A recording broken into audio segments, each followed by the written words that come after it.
Okay. Good morning, everyone. I apologize for the delay. There were some technical difficulties behind the scenes, but I'm glad that you're here. My name is Dr. Tish Gallen, and I'm really excited to be here at the 41st Annual Women of Color Task Force Career Conference. I am a University of Michigan grad. I am from Detroit, from the northwest side of Detroit, Southfield, Livonia area, if that's familiar to any of you. So this is a full circle moment for me. I'm going to tell you a little bit more about myself, but let's take a look at today's agenda. We have a pretty hearty agenda. Like I said, I'm going to tell you a little bit more about me, but I'm also going to introduce you to the concept of microaggressions. I'm going to give you lots of examples. So you'll see cartoon pictures on the screen that give examples of some of the microaggressions offenses that people commit. And I'll close out the session by giving you practical tips on how to respond to microaggressions, whether you are the receiver, whether you are someone who wants to be an ally, or even what to say if you're the person that's committed the offense. I'd like for this to be interactive. I've got a lot of material to cover, but I will also be taking a look at the chat. I'll try to respond as much as possible to the chat as I go throughout the session. So feel free to put information in there or to ask questions.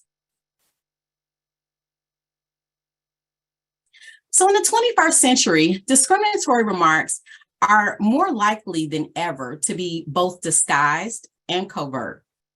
No longer as prevalent as the old-fashioned ways where blatant hatred, misogyny, and bigotry were publicly displayed. Today's discrimination can be much more ambiguous and indefinable than ever. Many offenses now take the form of microaggressions. In definition, microaggressions are common verbal, nonverbal, and environmental slights, snubs, or insults, whether intentional or unintentional, which communicate hostile or negative messages to people based solely upon their marginalized group membership. This cartoon, you don't act like a normal Black person. That's loaded. What does a normal Black person act like? And what is this person doing that makes someone think that they're not a quote unquote normal Black person? These hidden messages may invalidate the person's group identity or their experiential reality. This is another great example of a microaggression by a person that probably doesn't even mean any harm in what they're saying when they're asking, so do you speak Asian? Microaggressions can demean the receiver at the personal or group level. It communicates that they're lesser human beings, suggests that they don't belong, and can even relegate them to inferior status and treatment. Now, like I said, I'm a U of M grad, so I could not pass up a moment to gloat. So that's going to stay right there, even though this slide is actually about me. Go blue. So like I said, my name is Dr. Tish. That's what most people call me. My given name is Tahisha. I think my name is, and I see that Colette, go blue, that's right. But I've gone by Tish for many years. It's been a family nickname, but my name is pronounced exactly how it's spelled. So I've often been confused when people have called me other names. So here is my last undergrad ID. I took it on the Dearborn campus. And this was many, many, many moons ago. It expired in 1999. I remember getting it thinking, oh my gosh, 1999, that's so far away. And look at us now in 2023. But, that girl right there with that smile wanted to be a lawyer. I was prepping to take the LSAT then. I wanted to change the world, and I decided that in order to do that, education was really going to be the means to that end. So this next picture, this is me when I received my master's degree. These are 3 of my 5 children. That youngest one in yellow, just to give you an idea on time frames, the youngest one in yellow is now working on her master's degree. So this is a long, long time ago. What I remember from that day is feeling so empowered. I remember, my kids being so proud of me just not believing that I was able to work, go to school, be a wife, be a mom, and still finish this up.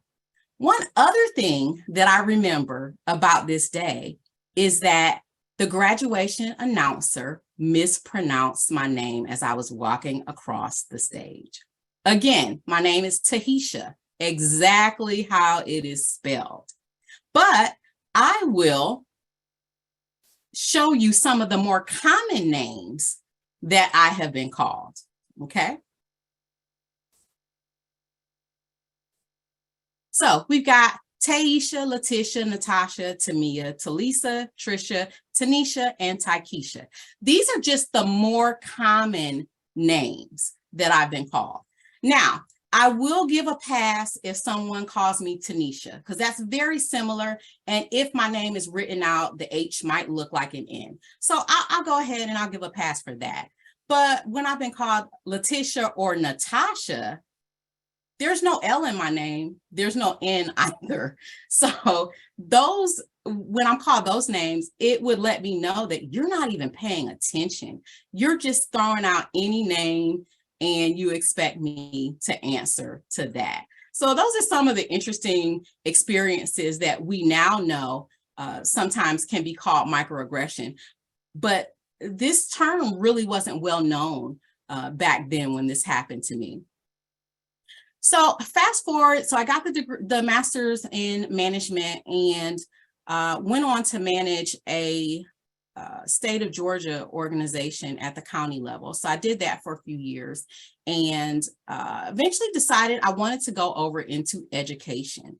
So I applied for a job with a local college teaching management and leadership.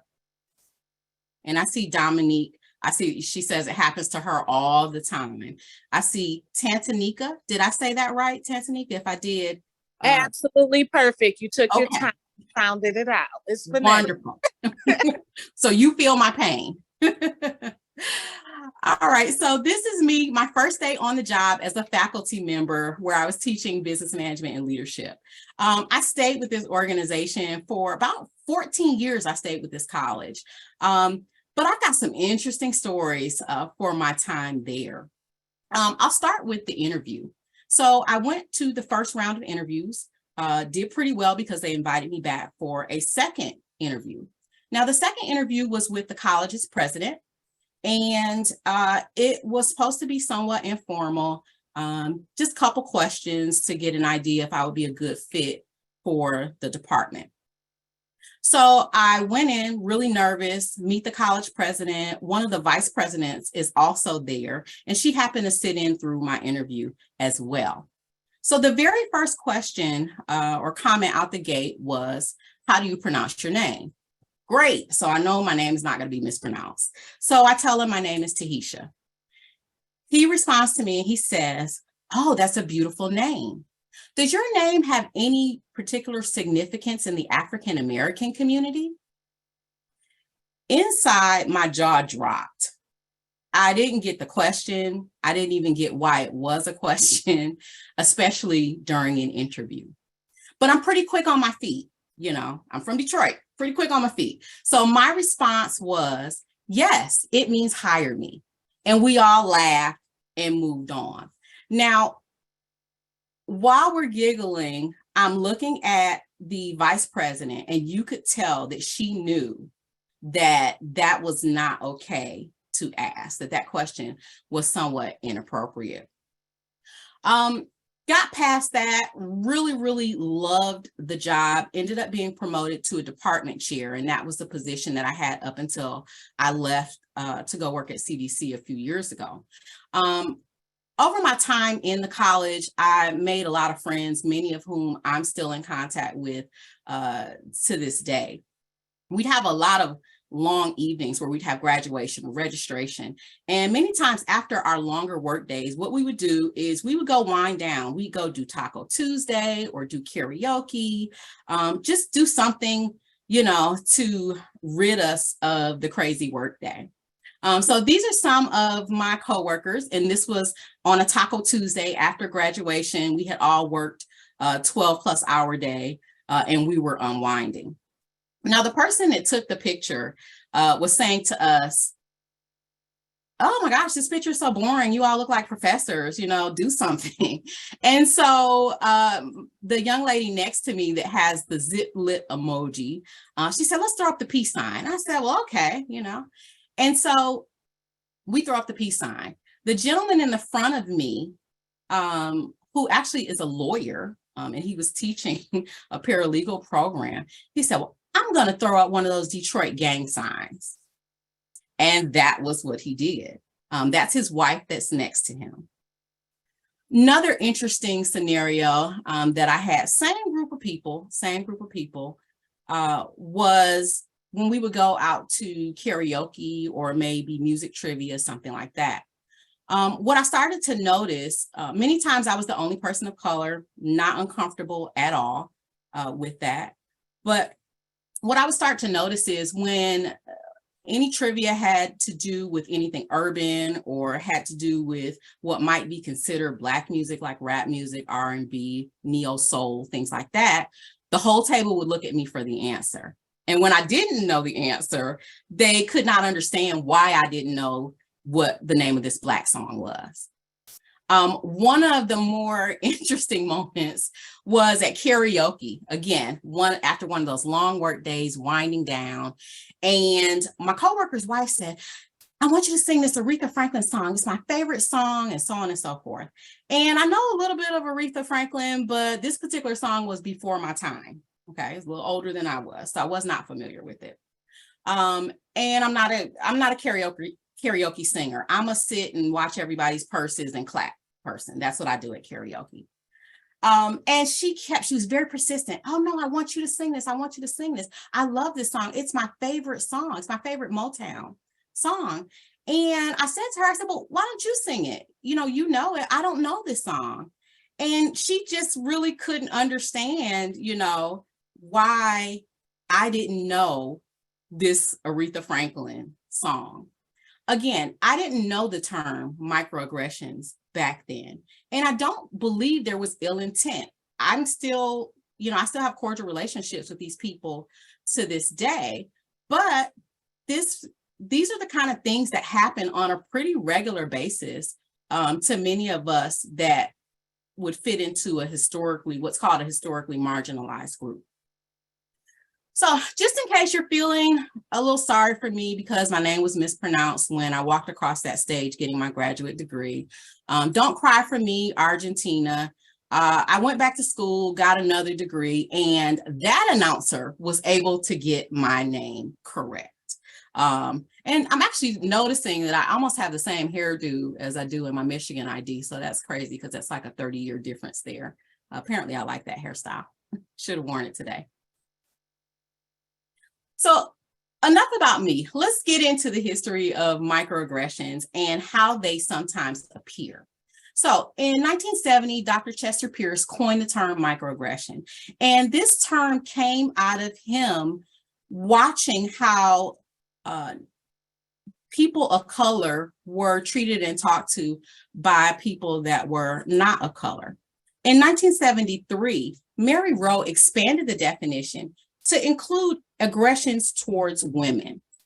And in 2010, Dr. Daryl Wing Sue expanded the term even further to include acts towards any marginalized group. So this would include the gay community, people with disabilities, or even Indigenous people. A lot of the research that you will see in recent years is based on Dr. Sue's expanded terminology related to microaggressions. Now, I gave you some examples of microaggressions that I've experienced. However, sometimes those microaggressions are a little closer to home. Sometimes they can come from our friends.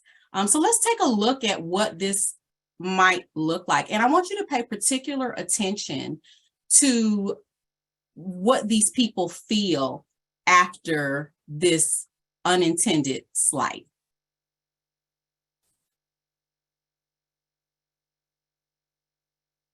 Hey, is that Cindy over there? I don't know who that is. Man, I can't tell Asians apart. Can't tell Asians apart. I've been hearing that my whole life. You don't see me. We're not all the same, you know.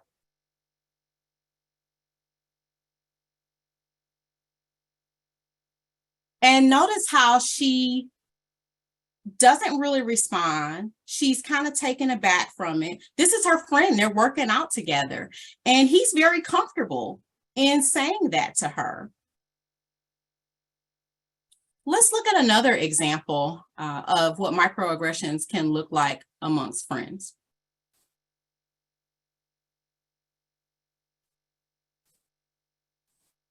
What up, Nassim? Hey, what's up, man? How you doing, man? Good. In line. Oh, really?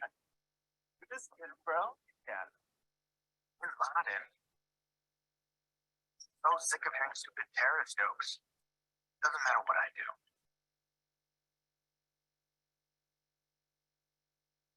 Again, this is coming from friends. This gentleman, he doesn't say anything, but he's tired of the terrorist jokes. And if you look at what happens, that glass slamming into their face after their microaggression, it's that process of having an emotion about what's happening to you, but possibly not even knowing how to express it. And these videos are part of MTV's Look Different campaign. And this was a campaign that MTV did some years back.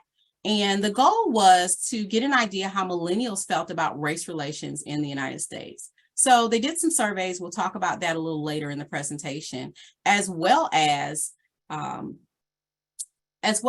just getting out in the community and letting people know that it is okay, not only to be different, but to recognize each other's differences. So the word micro is really a key component in any microaggression. The videos that we watch, some of the stories that I told you from my experience, those were very small things. And microaggressions, they can surface in speech, behavior, or actions. But since they tend to take the form of jokes, casual remarks, or innocent questions, microaggressions many times often pass unchallenged. In those two videos, no one said anything. I shared some of the things that I experienced. I didn't say much either. I just kind of chalked it up to ignorance and kept it moving. This cartoon is an example of a microaggression that a person might experience at work. So the question is, where do you come from? The person of color answers, I come from California.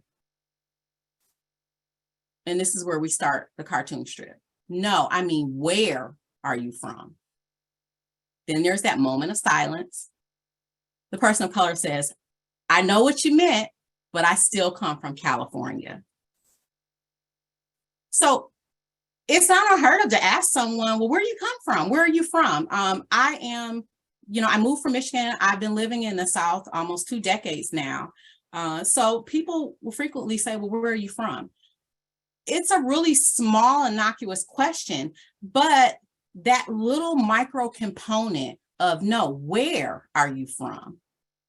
What the person is really trying to find out is what the ethnicity of that coworker is. It's not about what state they're from. It's about ethnicity.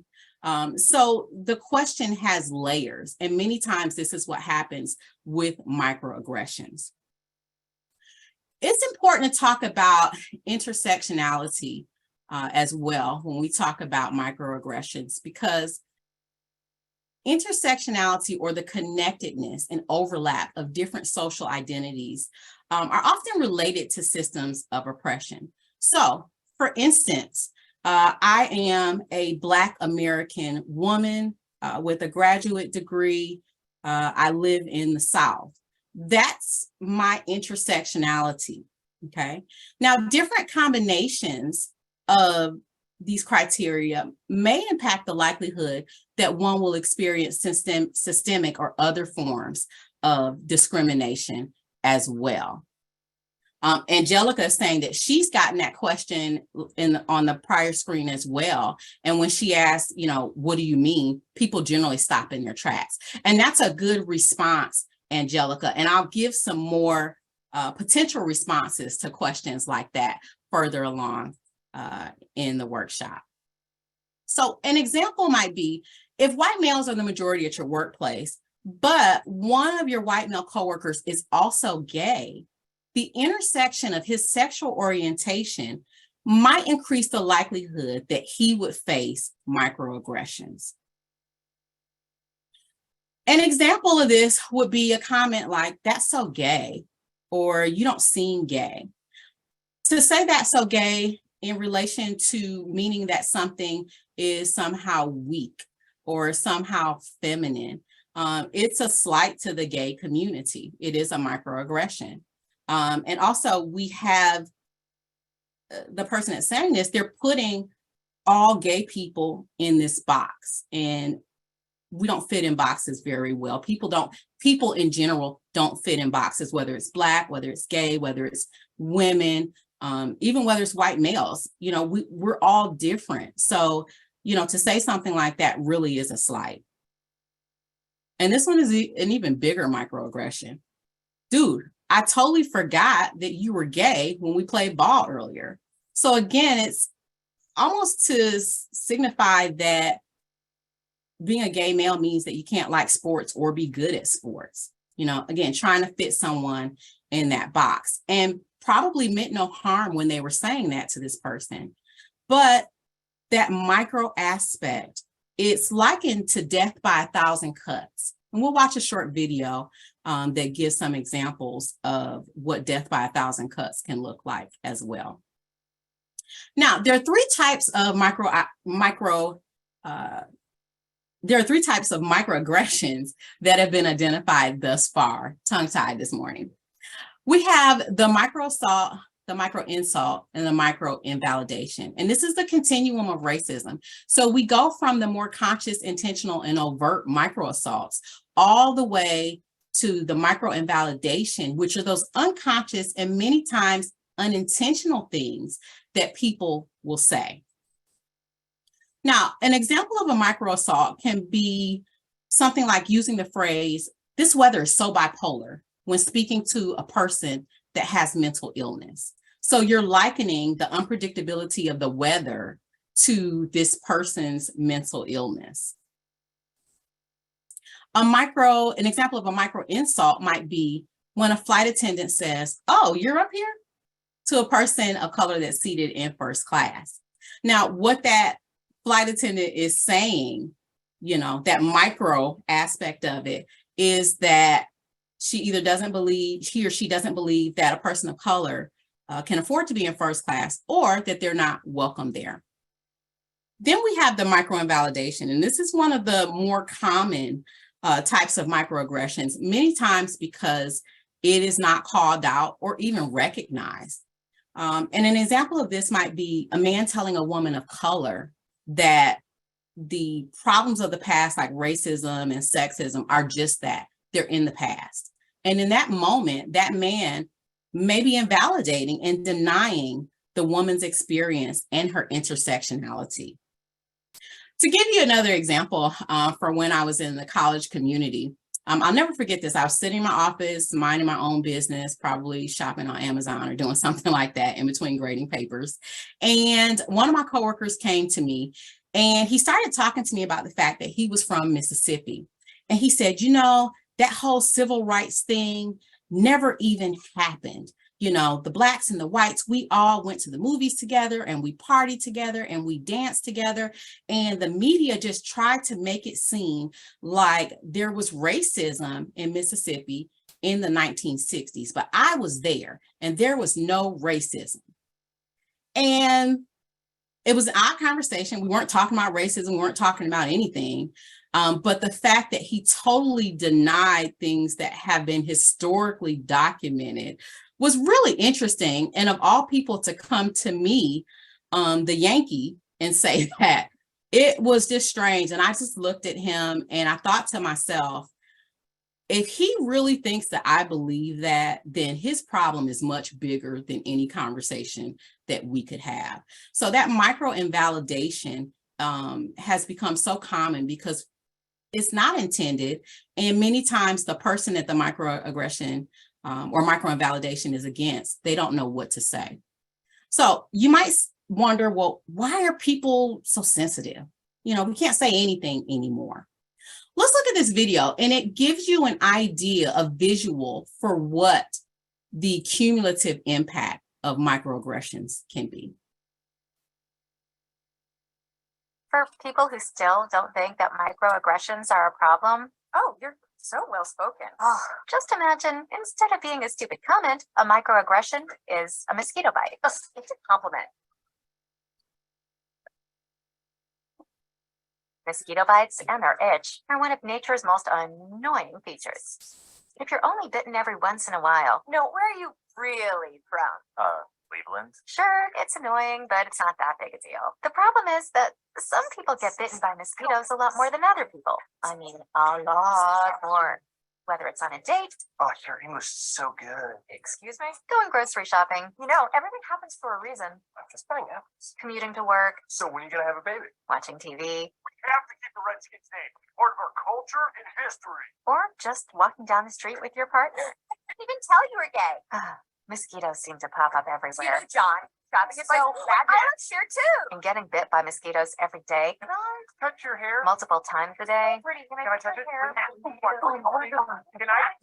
It's annoying. That makes you want to go ballistic on those mosquitoes, which seems like a huge overreaction to people who only get bit every once in a while.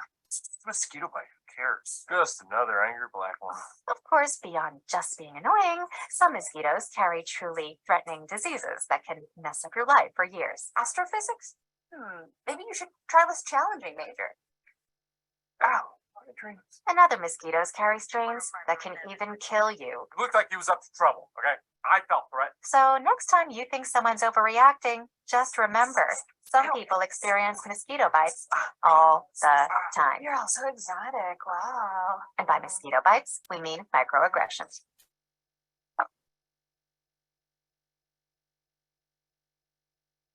Now, that is, to me, an excellent visual of what the experience of microaggressions can be like to the receiver. But what I would ask you to do is even take it a step further. Instead of thinking about microaggressions like mosquito bites, think of it as a bee sting. Okay, think mosquito bites, they're annoying. We don't, nobody wants to get bitten by a mosquito, but think about how much more the bee sting really hurts. I don't know about you. I've gotten stung by enough bees in my life to know that it is not something that I want to experience, especially multiple times. So think of microaggressions like that bee sting. Now, microaggressions can take the form of verbal, behavioral, or environmental. So the verbal might look like, you have a mental disability. You seem perfectly normal to me. So the person is trying to give a comment, but they're trying to give a compliment, but it's really not a compliment. It's really not a compliment, because what you're saying is that because that person has some type of a mental disability, that they are somehow abnormal. In the behavioral component, not getting to know the names of people that don't look like you, or expecting them to go by a nickname because a person is too lazy to get to know their name or how to pronounce their name. That's an example of behavioral microaggressions that commonly occur in the workforce. Now, the environmental one, and this is really how we quantify what microaggressions look like in the long term. If you notice, for every $1 that a white male makes, a Latina female makes 54 cents. Now, this chart is assuming that all things are constant. So these people have similar education, similar experience, similar background related to the work. So if all things are constant, why is only one person in this group making $1 and everyone else is making less? The closest to that $1 would be Asian American men who make 96 cents on the dollar. But I'd have to wonder, why that difference and why that 4-cent difference. And how these microaggressions play out in the long term, these environmental and systemic microaggressions play out in the long term. Think about it. If you're a Native American woman, you're making 54 cents for every $1 that a white male makes. You have to work twice as long, twice as many hours to get to where that person that's making that dollar is. So this impacts generational wealth. It impacts the ability to send, kids, pay for kids to go to college. It impacts where you live, which could also impact your safety. So this is one of the easiest ways to make people understand why microaggressions really are a bad thing for our society. When we talk about the subjective things, feelings, things of that nature, you're never going to get people to agree on, what is the right thing to say and what is maybe a somewhat rude thing to say. But the numbers right here, they don't lie. And this has long-lasting generational effects. All right, so I've talked to you about microaggressions, and now I want to know if you can recognize them. So I'd like you to use your reaction button. And I'll post a scenario like a person of majority status saying, "You're so articulate," to a minority man who has just finished speaking. If you think that's a microaggression, could you give me a thumbs up symbol using your reaction button? If you think that that's a microaggression, give me a thumbs up using your reaction button. Okay. Now, the underlying message, this is a microaggression, is that the minority person was expected to be less capable or professional, expected to be less articulate. Now, you might say, but what if the person just really was articulate and I'm just giving them a compliment? That is quite possible, and it might not be taken as a microaggression. And with microaggressions, many times we have to remember that how it's received determines whether it's a microaggression or not. Here's another example. A majority coworker consistently confuses the names of minority colleagues. Give me a thumbs up if you think that that is a microaggression.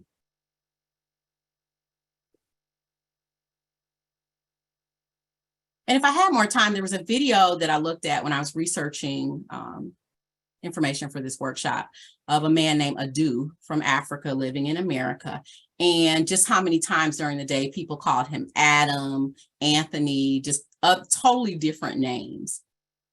This is a microaggression, and the underlying message is that minorities are interchangeable. They all look alike or are not worth knowing at the individual level. This one is one that I've heard a lot in the last couple years. I don't see color. I treat everyone equally. Give me a thumbs up if you think that this could be a microaggression. Okay, I see lots of thumbs up. You are correct. All three of these are or could be microaggression. The underlying message is that personal identities and lived experiences don't matter. Now, what the person is trying to say is that I'm not going to discriminate against you. Many times that's what they're trying to say. But in saying that you don't see color, you're in part denying who you're talking to. If you tell me that you don't see color, you don't see that I am a Black American woman, that's part of who I am. It's part of who I am. It's no different than if you're driving along the road and, you're approaching a traffic light. That light turns yellow. You're going to do one of two things. You're going to speed up to make it through before it turns red, or you're going to slow down because you know that the red light is coming next. We are trained mentally to see color. There's just no way around it. So when people say that they don't see color, I understand what they're trying to say, but there are different ways that you can let people know that you are an ally. And we'll talk a little bit more about that. Let's watch this video, Death by 1,000 Cuts. And this is part of a project. And these are people who are sharing things that have been said to them.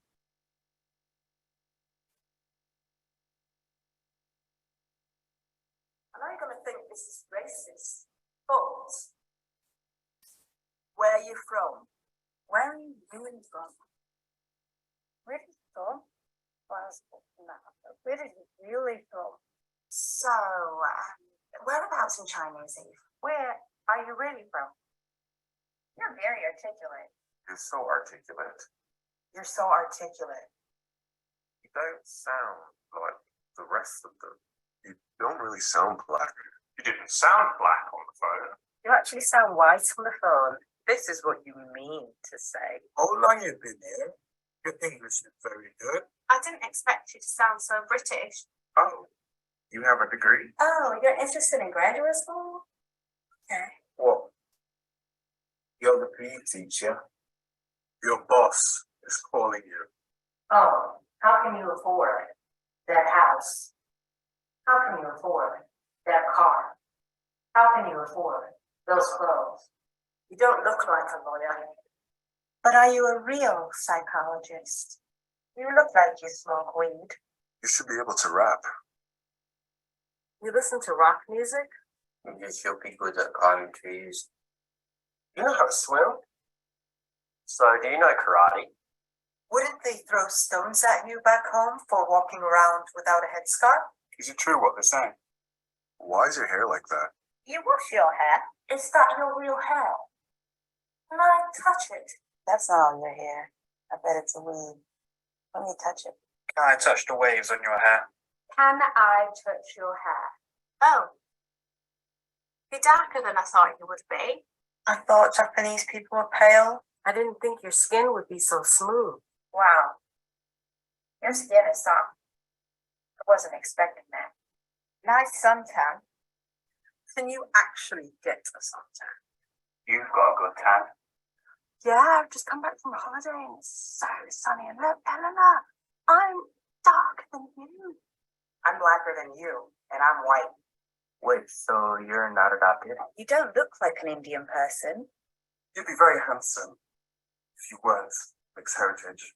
You look quite pretty for a black girl. I've kissed a girl with bigger lips than yours. Oh, you look ghetto today. Who allowed you to foster him? You're an absolute credit to your race.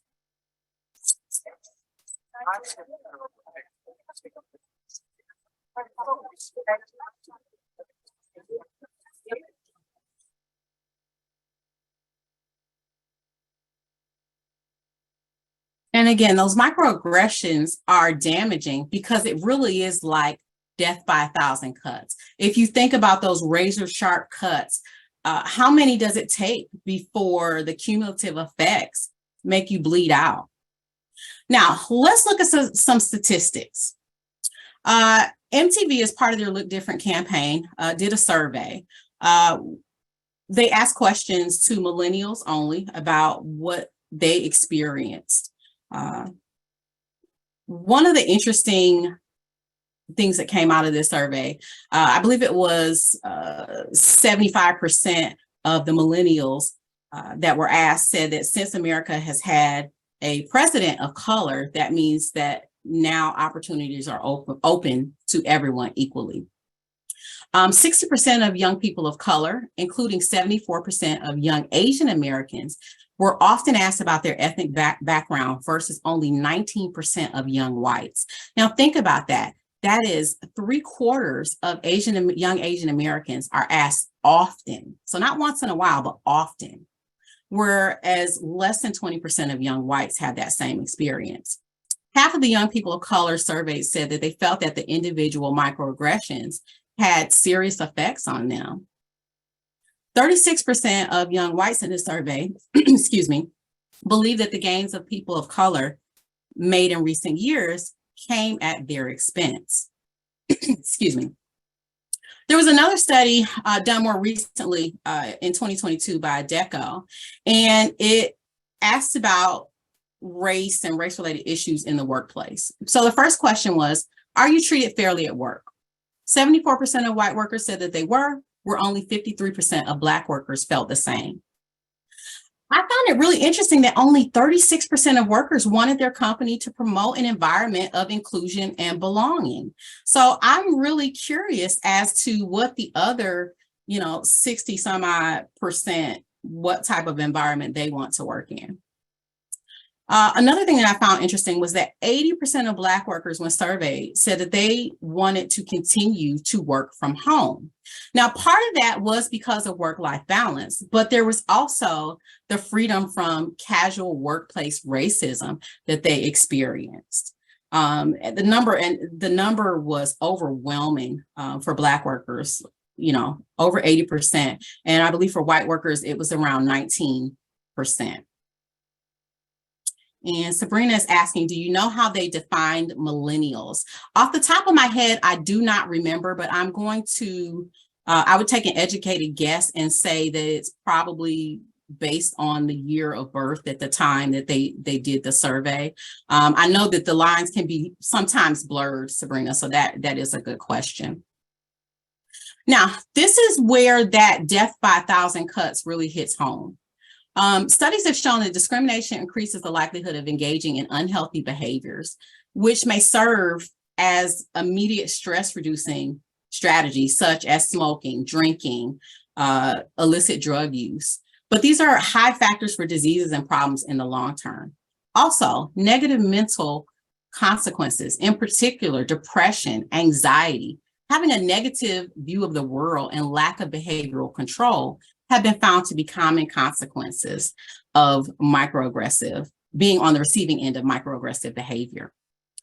Two separate analyses of existing research also concluded that discrimination was a stressor with a negative impact on health and morbidity, particularly related to hypertension and cardiovascular disease. And we know that these are two of the major killers in our country.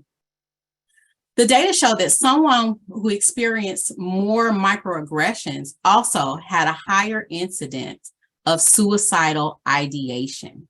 Now, these are just people experiencing microaggressions, not overt racism per se. So you might ask, okay, what do I do? We know how to identify these microaggressions. If I'm on the receiving end, what do I do? First thing you want to do is determine if a microaggression has been committed, and only you know how something made you feel. Also, determine if you want to speak up. Sometimes the war is not worth the battle. Ask clarifying questions, and I'll give you some examples of those on the next slide. Be honest with the person about how you felt about whatever they said or did. And only if you'd like, feel free to educate the offender. Now, I say only if you like, because it really is not your responsibility to educate people. It is the responsibility of the person with the ignorance to educate themselves. Some things you don't want to do are blame yourself. There's nothing that you did that caused someone to, display that microaggressive behavior. You don't want to minimize the behavior. And this is hard sometimes in the workforce to not just let it go. But many times when we let it go, that behavior continues. You don't want to allow that discrimination to impact your health. And we just talked about that on the prior slide of, what happens when the cumulative effects of microaggressions add up. And also, don't feel that you must represent your entire group. When you speak, let the person know, I don't speak for all Asian Americans. I don't speak for all women. I don't speak for all homosexuals. I don't speak for all immigrants, but this is my experience. Some examples of what to say are, exactly what do you mean when you say you're not from Canada? Or you're from Canada? I know you didn't realize this, but when you questioned whether or not I was from Canada, it was hurtful or offensive because you said it in a way as though people of color or people from my religion could not possibly be from Canada. All right, so we've talked about what to do if you're on the receiving end. What about if you are the offender? Resist the urge to act defensively. If someone brings it to your attention that you've committed a microaggressive offense, accept the criticism. Even if it wasn't your intent, remember it's impact over intent, how you made a person feel versus what you were trying to do. An example of this might be trying to assist a colleague in a wheelchair that has not asked for your help.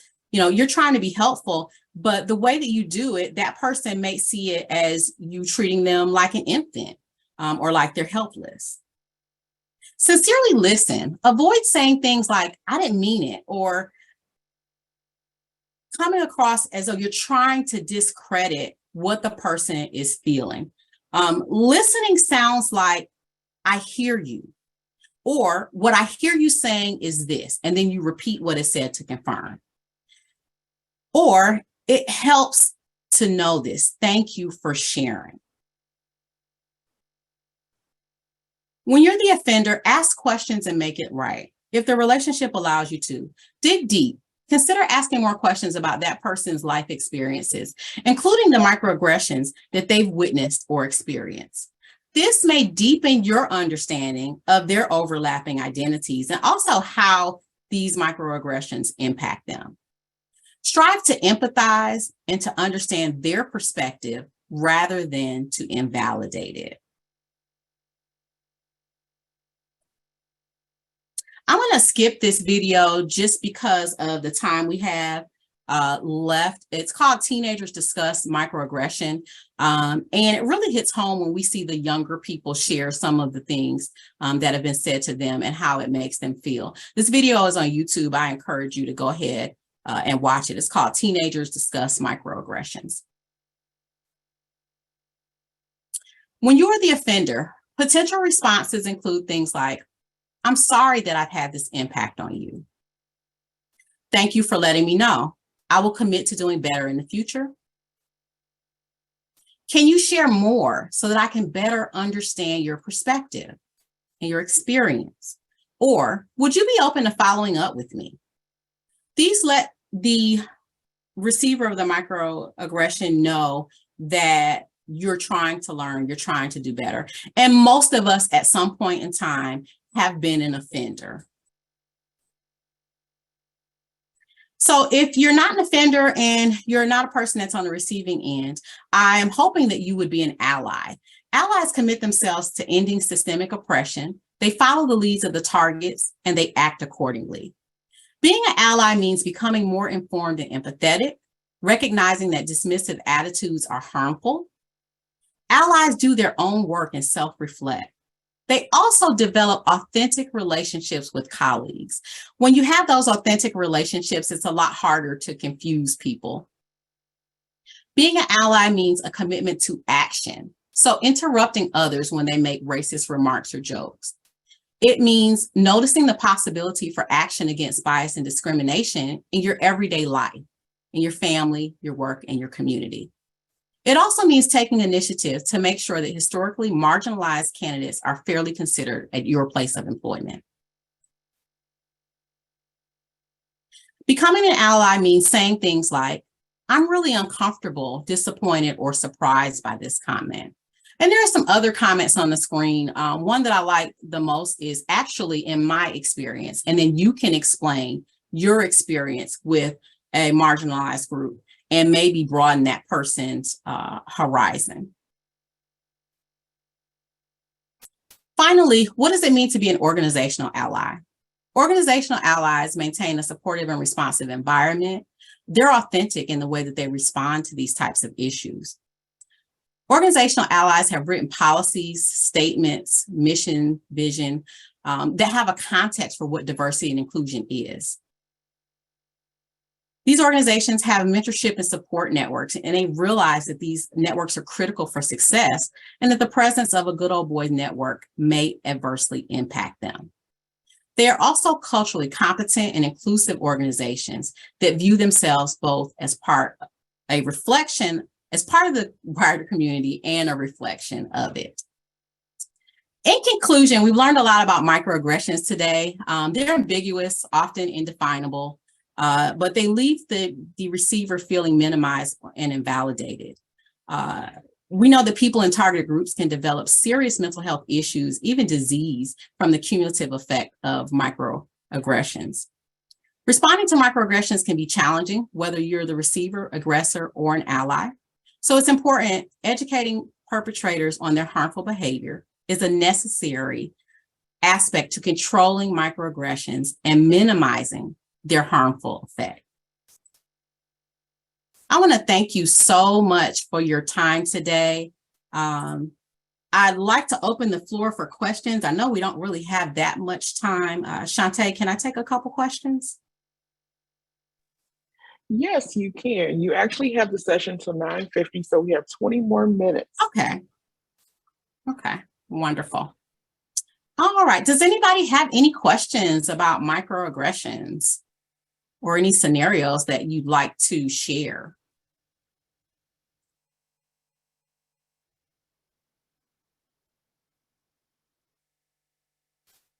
And if not, what I'll do is I'm going to actually go back to that one video. I see Sherry.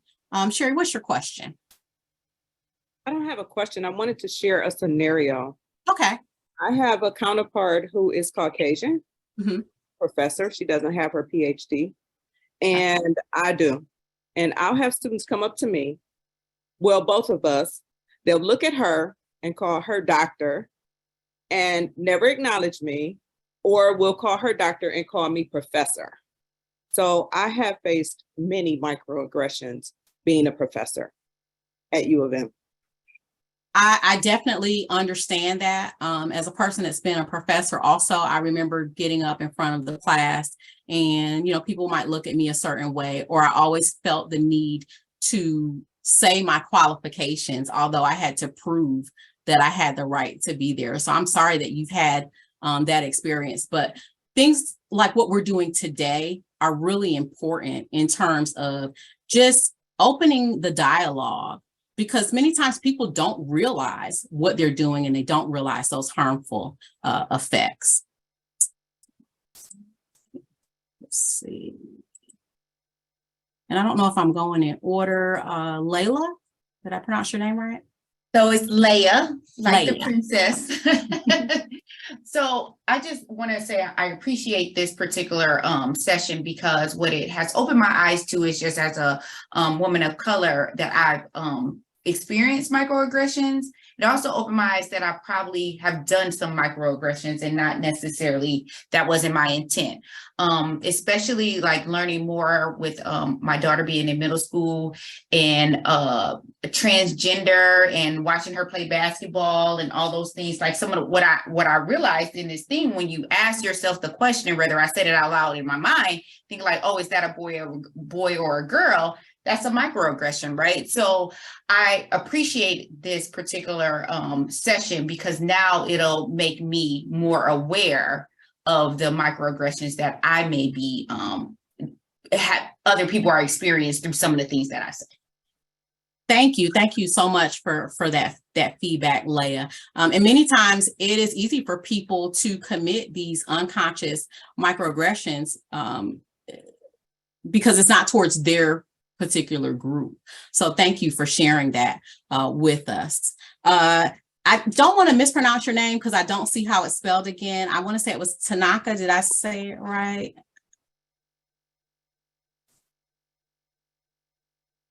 T's iPhone, you had a question? Yes, my question was, when it comes to microaggression, is it still considered a microaggression when it's within your own cross-sectional? Yes, it is. Yes, it is. And is in the way you deal with it the same? Because it feels worse. The way that you deal with it, it can be the same. So for instance, I want to make sure I'm understanding your question. Let's just say if a Black female says a microaggressive comment to another Black female. Would that be similar to what you're speaking of? Okay, yes, that is still microaggression. And historically marginalized groups can speak or spew microaggressions against other groups. The way that you handle it is somewhat similar. It really depends on your relationship with that person. But it comes down to letting that person know how what they said made you feel, and also challenging them to find another way to speak about whatever it is that they were talking about, challenging them to just broaden their mind. It is a little more difficult when you're dealing with two people from the same culture, same ethnicity, but the guidelines in terms of just confronting and, you know, sharing with that person that they hurt you or that they made you feel minimized are still the same. So thank you for that question. Annie and then Dominique. Hi, thank you so much for this presentation. It was very helpful. Thank you. I'm assuming we will get the slides and we'll be able to refresh our memories on what you said. I also wanted to say I really liked all of your practical suggestions. I usually go like, you know, kind of the words don't come out when someone commits a microaggression because I just blank out. So your practical comments like saying, I'm really uncomfortable by this comment, you know, and also to be an ally and speak up when you witness that, that was a very useful, takeaway or action. Thank you.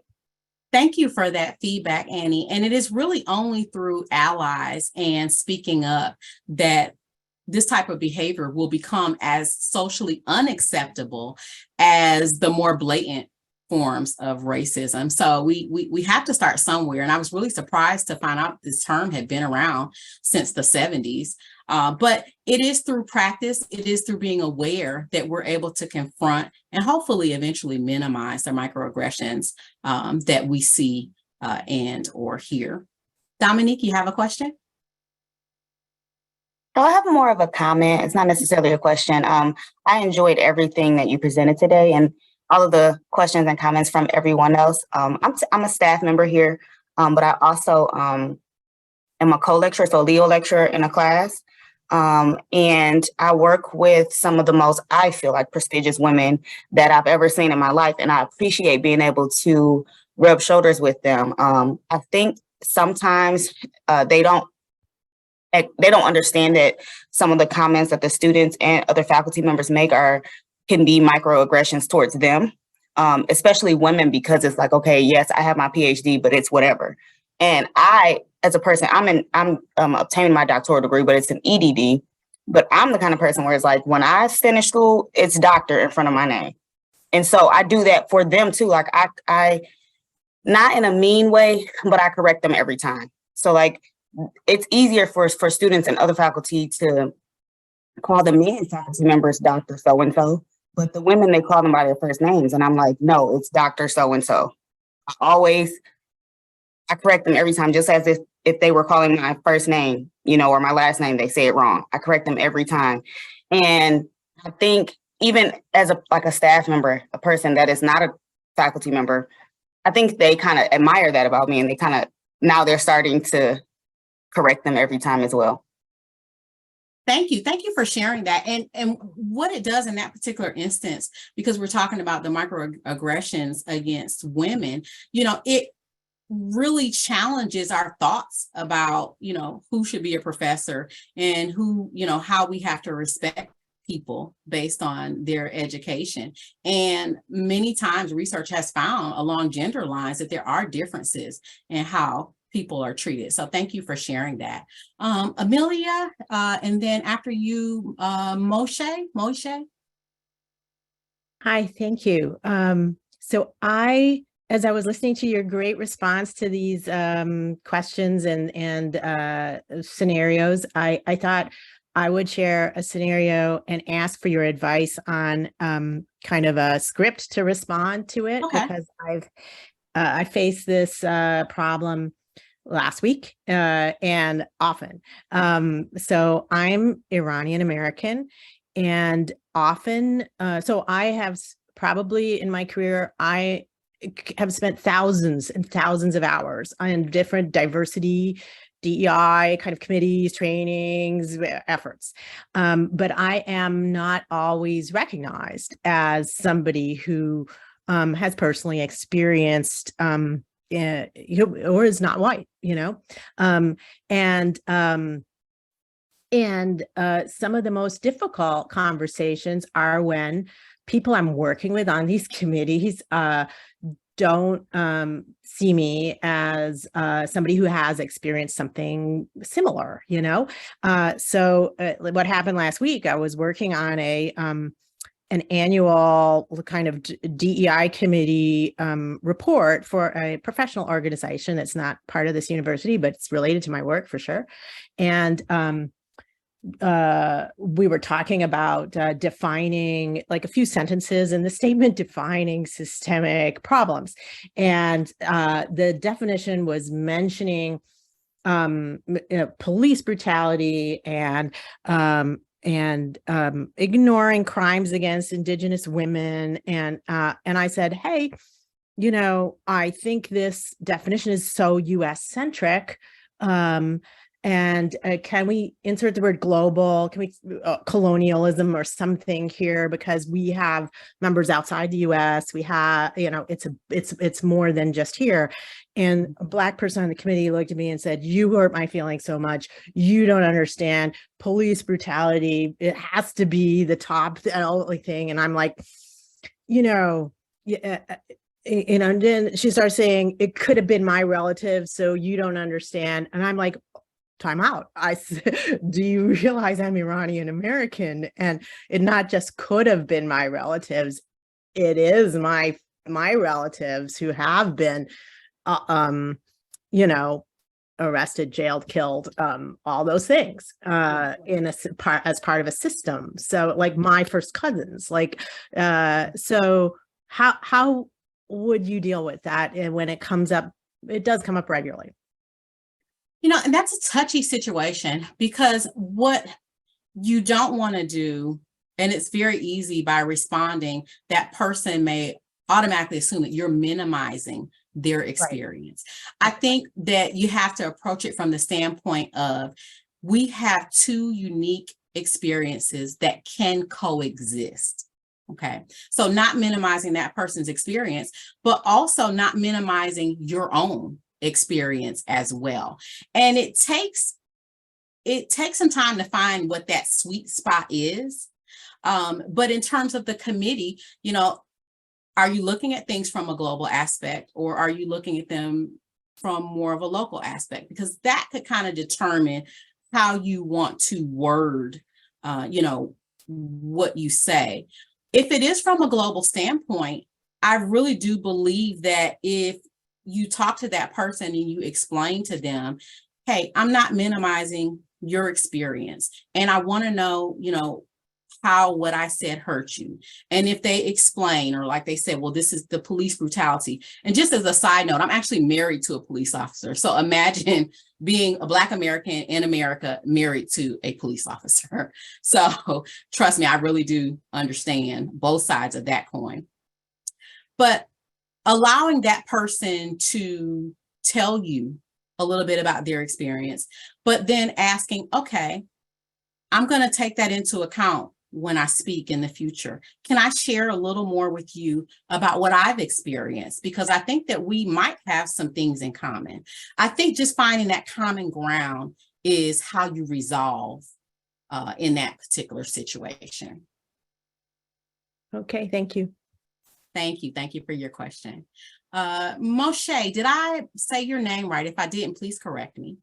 It's Moeshe, but everybody calls me Mo. Reason being is because everybody many people don't take the time to try to learn it. And so it's kind of growing up as a kid, it just kind of hurt my feelings. And so I've gone by Mo. But I have a beautiful name. I'm sorry, I do. You do. Thank you. So I totally understand what you mean about the name.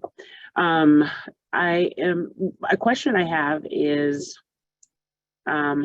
in my work area, many people will come to me as a supervisor. I have a lot of people who come to me and ask me questions and something. Many people kind of take my responses or any of our other responses as a negative or aggressive way. And then how they respond to us or to me, and actually another one of our supervisors is a woman of color, is we are being too aggressive. And so how do you reach out and respond to that? Number one, not being so defensive. Number two, not being the angry Black woman. And help them understand that this is a microaggressive that you're giving to me. How do I respond to that? Well, there are a couple different things that you can do in that scenario. Again, what we're doing is we're challenging ideas of what a supervisor looks like, what a person, in authority at a university can look like. And what I would do if you're told that you're aggressive, okay, give me an example of how I'm aggressive and what about what I said or did was aggressive. Put the ownership on that person to explain to you how it was aggressive. And I would ask, well, what's the difference, using their definition, what's the difference between being aggressive and being direct? What is the difference between being aggressive and being even blunt?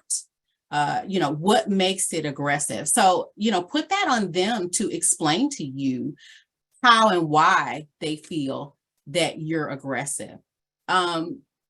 If you feel so inclined, you can enlighten them and explain some of the historical context of, the angry Black woman. But we can't necessarily change people's perceptions. The only thing that we can do is we can let them know when they've said something that is unacceptable, and hopefully turn it into a teachable moment. And many times it's a teachable moment for both people because you'll learn something about that person that you might not have known as well. So that's what I would suggest. I would suggest how you handle that situation. Moesha, did I say it right? Okay. Thank you. You're welcome. So I want to just really quickly look at some of the responses in the chat. I see Leona says that she had a faculty member tell her that when they met in person, they thought she was white because she sounded white on the phone. I don't know if any of our white people that are on the line want to tell us what sounding white is like. I don't know what that means. That would have been, asked him that too. I asked him, I said, Did I don't you? understand the question. I don't understand what is sounding white. So And when you ask that question, that is the first sign that a person should know that they probably misspoke. So that gives them an opportunity. When you ask, what do you mean by that? That gives them an opportunity to step up out of it. Thank you for sharing that. Angelica's asking, any recommendations on handling microaggressions within a patient-therapist dynamic? I'm a speech pathologist, and sometimes I don't feel like I can comfortably address these given the need to maintain a therapist-client relationship. Ooh, that is a touchy one, but I still think that you can firmly and calmly, Angelica, use some of the ideas that were presented today to ask the question to expand on what they're saying. You can ask, what do you mean by that? Or, oh, that's, that hurts my feelings a little bit that you feel this way about me. Or you might say, well, what I hear you saying is this. And when you repeat it back to a person, they hear how they sound. Many times they will say, well, no, that's not what I meant. And that right there opens the door up to changing the dynamic in the conversation. So try those. I hope that those will be helpful for you. I really appreciate you guys, your interaction, sharing your stories with me. This is a topic that, we need to continue to talk about. We need to continue to research. I'm going to leave you with this video. It's about a minute long. And these are teenagers discussing some of the microaggressions that they have felt. All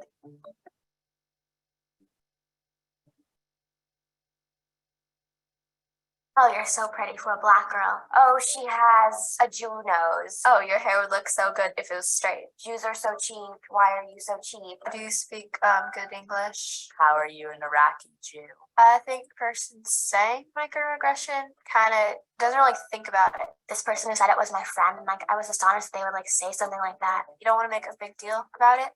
But then it's also like, you just said something that offended me, so I feel like I should speak up. Because they're micro, because they're very subtle, they're small, you feel like you don't have a reason to be upset. You're overreacting, and people even can make you feel that way when you bring it up. They're like, oh, you can't take a joke. You're making too big of a deal of this. Why are you overreacting? Don't take it so seriously. It was just a joke. Chill out. Say like, oh no, I actually love Black people. I love people of color. Like they try to just minimize the situation. If someone feels hurt by a microaggression, it shouldn't just be pushed to the side. It definitely has negative impacts, leads to people disliking who they actually are. Those kinds of subtle offensive comments can build up over time, and they can have like a deep psychological effect, and you know they can make you feel bad, and they can make you doubt yourself. We try to just use jokes to like make things less awkward or like ease social experiences, but it is important because you need to like